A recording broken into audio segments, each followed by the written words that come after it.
I think that's something that we have to think about as the American people. When we're offered something that is, that we're told is free, that can be very tempting because it is a burden to pay bills. It is a burden to pay health insurance premiums and deductibles. You do factor that in to the choices that you make about your own health care. But if somebody else is paying for it, then you don't get that choice. You're not making the choice about what you think or what your doctor thinks is best for your own health care. Somebody else is making that decision, and the somebody else is a government bureaucrat who has no emotional attachment to you. They don't know you personally. They have nothing invested in your life. The only thing that they are worried about is doing their job correctly, and their job is to make sure that they are only spending a certain amount of money that they have for this program on your health care. And if they don't think that that treatment is quote unquote worth the cost, meaning if your quality of life or your life expectancy is not going to be improved in their minds to a great enough percentage, they will deny you that care because it's in their financial best interest.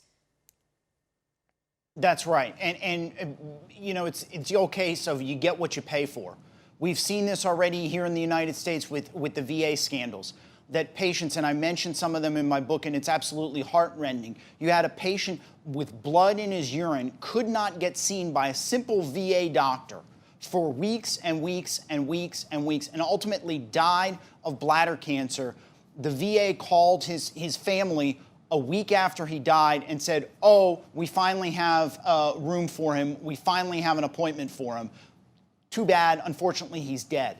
This is what happens when bureaucrats have to make hit arbitrary cost targets. They can't spend more money, and when they fiddle with figures to meet political waiting time targets.